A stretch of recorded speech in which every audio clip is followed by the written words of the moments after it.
Bon dia a tothom i benvinguts a un nou vídeo de Català al Natural, en concret a un nou vídeo de la sèrie Slow Catalan. I avui, en aquest episodi, parlarem del dilema de la disjuntiva entre estudiar i dedicar-nos al que ens agrada o estudiar i dedicar-nos a una professió amb sortides. Que no és que puguin ser incompatibles les dues opcions, però a vegades sí que es presenta una mica aquest dilema. Jo mateix vaig començar estudiant química a la universitat i m'he acabat dedicant a ser professor de català per a estrangers, de manera que he fet un canvi d'orientació professional bastant rellevant i, per tant, doncs, us parlaré de la meva experiència i també del que he vist al meu voltant, en gent del meu voltant. Vull aclarir que la finalitat d'aquests vídeos és que vosaltres pugueu fer escolta del català amb els subtítols activats i anar aprenent nou vocabulari, fixant-vos en les estructures que més us costin, repetint, etc. Amb això, el que vull dir és que el tema que jo tracto, en aquest cas, doncs, la vida professional o les opcions laborals, jo no en sóc un expert d'aquest tema, d'acord? Per tant, doncs, jo dono la meva opinió i parlo de les meves experiències i del que he vist al meu voltant, però tampoc és que això sigui un assaig sobre el mercat laboral, diguéssim, amb una gran recerca darrere, i per tant és possible que vosaltres tingueu experiències o situacions diferents a les que jo comentaré, i si és així ho podeu deixar perfectament als comentaris i donar el vostre punt de vista. Amb això només us estic dient que jo no sóc un expert en aquest tema i que purament parlaré de la meva experiència i de la meva opinió. Aprofito per recordar-vos que podeu trobar la transcripció sencera i l'àudio en MP3 per descarregar d'aquest vídeo i de tots els altres que pujo al canal a la plataforma de Patreon del projecte, que podeu trobar en un enllaç a la descripció dels vídeos, i allà, amb una petita subscripció mensual, podeu obtenir aquests materials que he comentat per treballar amb més profunditat els vídeos que pujo i, a més, d'aquesta manera donar suport al projecte. Moltes gràcies a tots aquells que ja us heu subscrit. Doncs bé, la idea de gravar aquest vídeo ha sorgit perquè m'ha vingut al cap una conversa que vaig tenir fa un parell d'anys amb una persona. Jo, fa un parell d'anys, em vaig trobar amb uns amics de l'escola i va venir un altre amic d'aquests amics que jo coneixia però amb el qual jo no hi tenia especial contacte.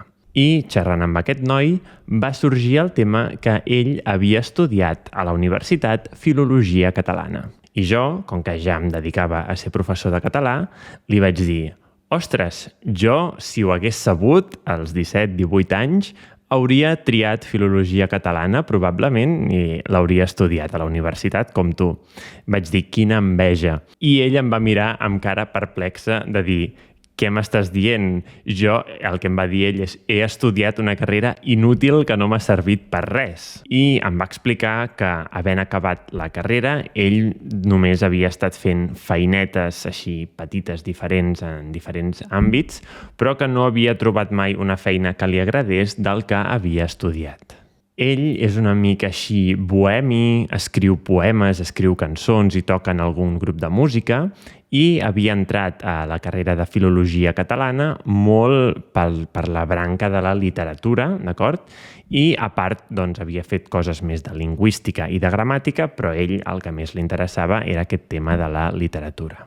I, en canvi, el meu cas és totalment al revés. Jo, si fes Filologia Catalana, seria principalment per tot el tema, diguéssim, de la llengua, l'estudi més formal, més científic de la llengua, i, en canvi, tot el tema de la literatura seria un plus, un extra, que seria interessant, però no seria la cosa principal per mi. Jo vaig estudiar lingüística a la universitat i, per tant, vaig treballar tota aquesta part més científica de la llengua i, en canvi, aquestes coses de més de literatura, dels corrents literaris, de les grans obres, dels grans autors de la literatura catalana, doncs és una cosa que mai he estudiat a fons. Sí que, òbviament, a l'institut, a l'escola, tots ho hem estudiat, però no és una cosa que jo hagi treballat a fons en una formació d'alt nivell com a la universitat. Realment, com us dic, tampoc ho necessito per la feina. Jo no necessito explicar als meus alumnes qui era Ramon Llull o Joanot Martorell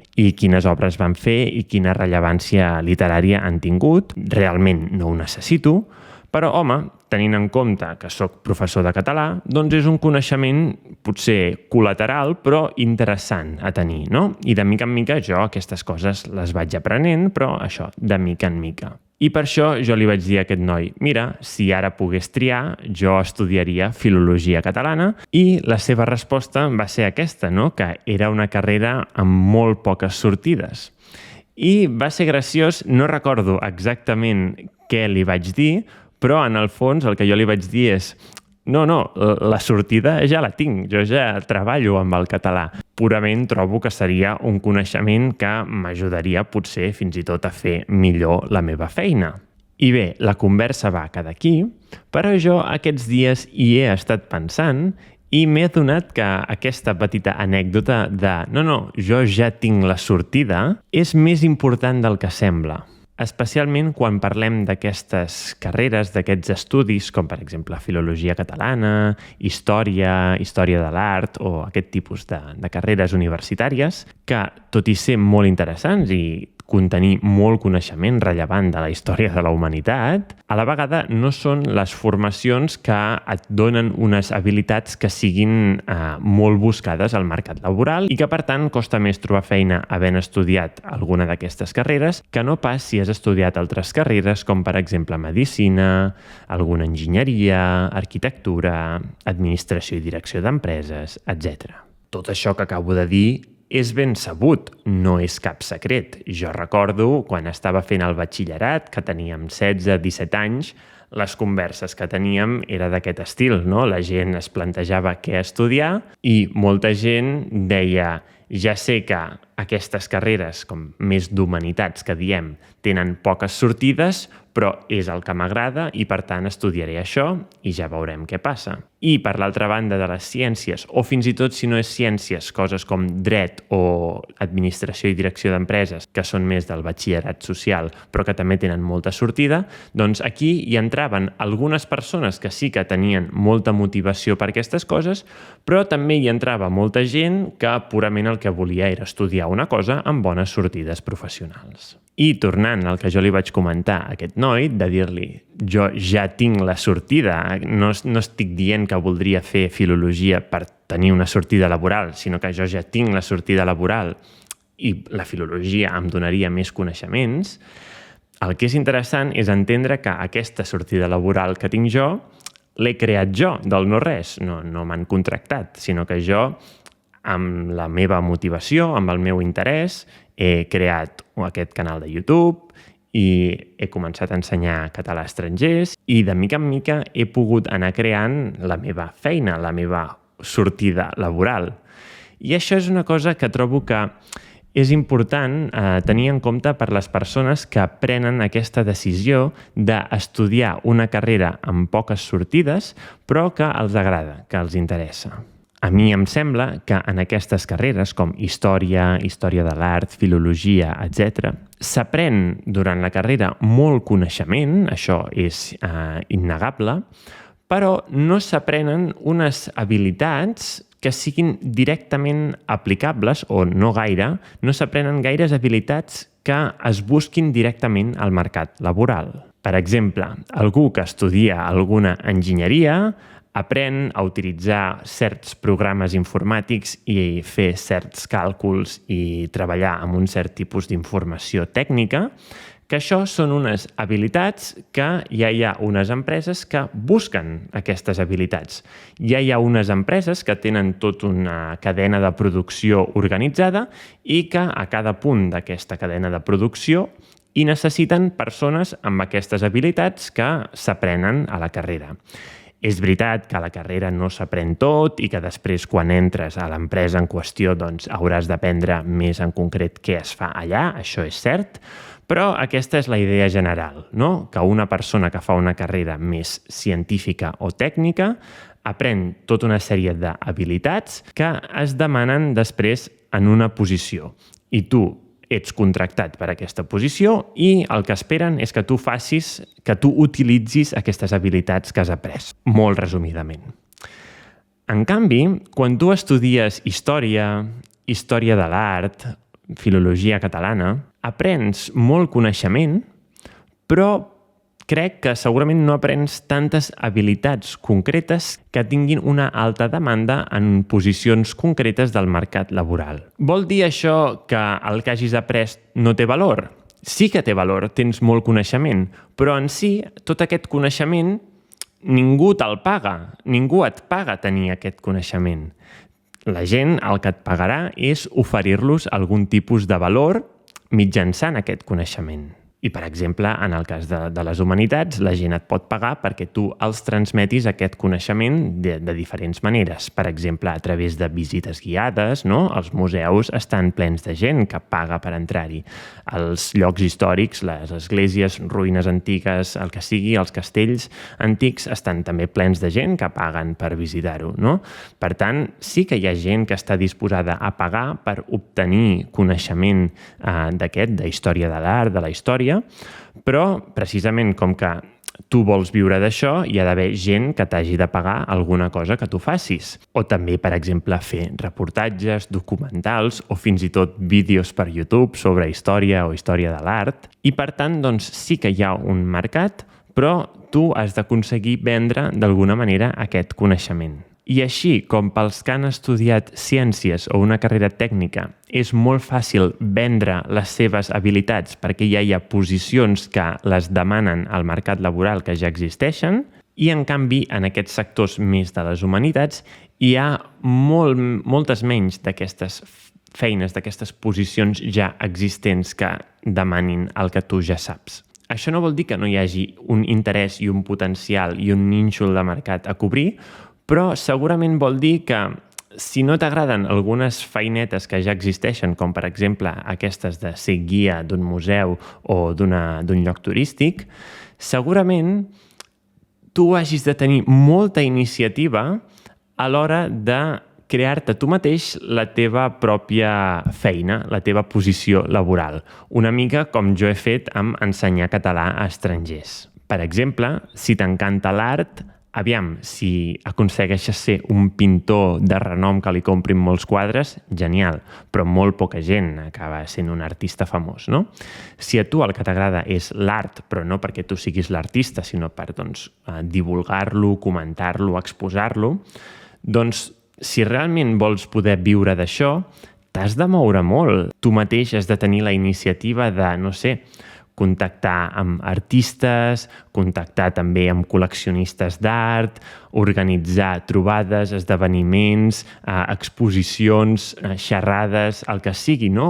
Activament, proactivament, començar a moure fils, conèixer gent i ficar-te en aquest món. I el que és segur és que una persona que acabi d'acabar història de l'art no aconseguirà una feina en una empresa, en un museu, com a gestor de la galeria d'art, perquè les persones que poden accedir a aquestes feines de gestor de la galeria d'art són persones que han tingut aquesta iniciativa de començar a fer contactes, començar a organitzar coses, començar a ficar-se en aquest món, conèixer gent i de mica en mica, a través de fer moltes coses, doncs, a agafar un cert renom, una experiència, un bagatge i també, sobretot, els contactes deuen ser molt importants en aquest món. Que jo no en tinc ni idea d'exposicions d'art, ho estic dient una mica el que jo m'imagino. Per tant, el que vull dir és que la gent que tria una d'aquestes carreres amb menys sortides perquè els agrada, però a l'hora de la veritat, diguéssim, els agrada el coneixement, però potser no els agrada en si tota aquesta proactivitat, tot aquest mal de cap d'haver d'organitzar, crear, moure't tu mateix, i en el fons el que tu vols és una feina més passiva on tu ets contractat per una empresa, et donen una llista d'obligacions i fas aquestes obligacions amb les teves habilitats, llavors aquí és on ve una mica la incompatibilitat. Perquè aquest tipus de feina més estàndard de em contracten i faig el que em diuen, més o menys, molt resumidament, és molt més fàcil de trobar si tu has estudiat una carrera on s'ensenyin aquestes habilitats buscades al mercat laboral, que no pas si tu has fet una carrera on t'han donat molt coneixement, però poques habilitats que realment es busquin ara mateix al mercat laboral. I això fa que molta gent es trobi en aquesta situació d'haver triat una carrera amb menys sortides perquè els agrada, i hi ha molt aquest missatge de has de fer el que t'agrada, però acaben i tenen molt coneixement, però no tenen habilitats concretes que es busquin i tampoc tenen aquesta proactivitat de ficar-se en aquests cercles, en aquestes esferes on podrien accedir realment a les feines que potser voldrien, com dic, no? Per exemple, si has estudiat Història de l'Art, doncs dedicar-te a organitzar exposicions, galeries, treballar en museus, aquestes coses. I aquí ve un tema molt interessant que jo mateix, com que vaig tenir uns anys de transició entre la química i ser professor de català, jo mateix em vaig adonar d'un gran error conceptual que jo tenia quan enfocava la meva vida professional o el que em feia il·lusió.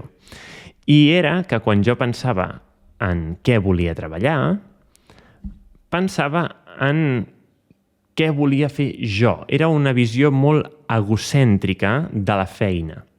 I en el fons, la definició de feina bàsicament és fer alguna cosa pels altres. Ja sabem que si fóssim autosuficients completament, no? Una persona s'hauria de buscar el menjar, s'hauria de construir la casa, s'hauria de buscar o fer la roba ell mateix, s'hauria de curar quan està malalt, no? Si fóssim individus completament autosuficients, doncs ens hauríem de fer totes les coses que necessitem nosaltres mateixos. I, en canvi, com que això no és gaire pràctic, doncs al llarg de la història ens hem anat especialitzant. Una persona s'especialitzava en produir menjar, una persona en construir cases, una persona en fer la roba, no? I així, cada una d'aquestes persones, en especialitzar-se en això, aconseguia fer-se molt bo en aquest àmbit i produir molt més del que ell necessitava. No? Un fuster no es fa la seva taula, fa moltes taules. Una serà per ell, però la gran majoria de taules que farà seran per altres persones i aquestes taules que faci per altres persones li serviran per intercanviar-les per altres serveis i productes que ell no fa, com per exemple obtenir menjar o que un metge el curi quan està malalt o que algú li construeixi la casa. I això és una cosa que trobo que quan som joves, quan som més petits i estem pensant en el nostre desenvolupament professional, com a mínim jo, és el que em va passar, jo pensava molt en mi, en quina professió volia tenir jo per mi, sense ser conscient que en el fons la professió és què fas pels altres. Per tant, ha de tenir l'objectiu final o la finalitat és què fas pels altres, què reben els altres, què obtenen els altres, què et compraran els altres. Això és el més important. Quin problema li soluciones a l'altra persona que et vulgui pagar perquè tu facis aquesta feina? I jo tinc una mica la sensació que quan la gent diu estudia el que t'agrada o jo vull fer el que a mi m'agrada, que sigui història o literatura o el que sigui, ells els agrada aquesta cosa i pensen que es volen dedicar a fer el que a ells els agrada per passar-s'ho bé. I no són conscients que en el fons una feina requereix que sigui per a una altra persona, que no s'ho han de passar bé ells, que s'ho ha de passar bé l'altra persona. Si a tu t'encanta la literatura i et vols dedicar a la literatura, doncs has d'oferir una cosa a algú amb la literatura. Pot ser que tu escriguis un llibre i que aquest llibre aporti plaer, entreteniment a la persona que et comprarà el llibre. Pot ser que tu facis explicacions de literatura o que organitzis un club de lectura i que la gent pagui una subscripció per participar en aquests clubs de literatura. Però bàsicament que si a tu t'apassiona la literatura, tu has de trobar una manera de vendre la literatura a algú altre. No serveix de res que a tu t'agradi moltíssim la literatura i que en sàpigues molt si tu no ofereixes literatura per vendre d'alguna manera a algú altre. L'única excepció potser seria el tema de la recerca acadèmica. Jo sí que conec algunes persones que han estudiat carreres d'aquestes d'humanitats i que han tirat la seva vida professional a través de fer un doctorat i de posar-se en recerca. El que passa és que això és molt competitiu, requereix molt esforç, molts anys de dedicació i també, quan acabes els estudis, diguéssim, el màster o fins i tot el doctorat, molts anys de precarietat laboral on és difícil trobar una feina estable i més on tu vulguis. Potser t'envien a una universitat a l'altra punta d'Europa o fins i tot del món. Llavors, és una via que requereix una gran determinació, molt d'esforç, també un cert talent, perquè hi ha molta competitivitat, i per tant sí que es pot tirar per la via acadèmica, però, per desgràcia, no tothom pot accedir-hi. I, en canvi, si tires per una feina amb més sortides laborals, Si a tu t'encanta i tens molta passió i et mous molt i ets molt proactiu, segur que podràs crear o participar en projectes genials o ser el millor científic del món, però fins i tot si aquest no és el cas, si tu l'únic que vols és tenir una feina, anar-hi, fer bé la teva feina, complir amb les teves obligacions i tornar a casa i tenir el teu sou, doncs també trobaràs aquesta opció perquè les habilitats i el coneixement que tu tens de la formació universitària es demanen i algú ja et pagarà purament per fer el que has après a la universitat. I, en canvi, amb les altres carreres que hem comentat, això no és així o en molta menor mesura. Últimament també ha sorgit l'alternativa de ser professor d'institut, no? Professor de secundària. Estudis el que estudis, fent un màster de professorat de secundària, pots acabar entrant a una escola i, en el fons, tant si has estudiat ciències com humanitats, hi haurà alguna assignatura que tu puguis ensenyar en un institut, en una escola. I aquesta està sent una via per la qual opten moltes persones, no només d'humanitats, sinó també de ciències, ja que és còmode, amb un bon sou, amb bones condicions laborals. Costa una mica accedir-hi pel tema de les oposicions, però és una bona opció laboral. Això, per altra banda, el que també provoca és que es diu que als instituts hi ha molts professors que no tenen gaire passió per la seva feina, que no s'hi posen gaire, perquè ho agafen com a una solució fàcil, laboral, professional, i en canvi no tenen una gran motivació realment com a docents, com a professors. Però bé, no sé fins a quin punt això és evitable. Així que bé, com a resum, jo diria que en aquesta disjuntiva de triar com a formació professional i després com a carrera professional una cosa útil o una cosa que t'agradi, trobo que no és tan fàcil com dir no, fes el que t'agradi, sigui el que sigui, fes el que t'agradi. Crec que no és la resposta adequada, sinó que és més aviat de dir tu, a l'hora de treballar, et veus sent proactiu, creant, participant activament en projectes i desenvolupant-los. I, per tant, sí que fer una cosa que t'agradi i et motivi servirà perquè tu brillis en aquest camp i la gent et busqui i tu siguis capaç de, crear sinergies al teu voltant i crear coses al teu voltant i puguis triomfar en aquest camp. Si és així, llavors endavant, fes el que t'agrada, perquè si realment tens aquesta actitud, sigui el que sigui, segur que hi trobaràs un nínxol, segur que hi trobaràs persones amb qui col·laborar, amb qui treballar, i segur que també trobaràs gent disposada a pagar-te, sigui el que sigui que tu creïs. I, en canvi, si ets una persona que pensa jo vull que em contractin en una empresa i no preocupar-me de res més que de complir les meves funcions, que és perfectament respectable, no ho estic criticant de cap manera, si tu tens aquesta mentalitat, llavors crec que potser no et pots permetre estudiar purament el que t'agrada, com a mínim no sense tenir en compte realment quina formació tindràs estudiant el que t'agrada i si realment aquesta formació et donarà unes habilitats que estan demandades al mercat laboral. Perquè si tu no ets proactiu i fas una carrera que t'agrada on no et donen habilitats que realment es busquin, et trobaràs en aquesta situació de sentir-te estafat, que has dedicat 4 anys de la teva vida a estudiar una cosa que t'agrada, però t'agrada a tu com una afició, no com una cosa en la qual tu puguis treballar i desenvolupar per proveir un servei o un producte a altres persones, que en el fons la feina és això. Doncs bé, amb això ja deixo de parlar. Espero que més o menys ja hagi quedat clar el que jo volia transmetre i també vosaltres podeu comentar quina és la vostra experiència en tot aquest món. Segur que també vosaltres heu hagut de prendre decisions sobre com enfocar la vostra vida professional o potser heu hagut d'aconsellar altres persones com els vostres fills o amics o qualsevol altra persona que hagueu conegut. De manera que això, em podeu deixar les vostres experiències als comentaris i, com sempre, si us ha agradat el vídeo podeu deixar-hi un like, subscriure-us al canal si encara no ho heu fet, seguir-me a Instagram i donar suport al projecte a través de la plataforma de Patreon. Moltes gràcies a tots pel vostre suport i ens veiem a la propera. Apa, siau!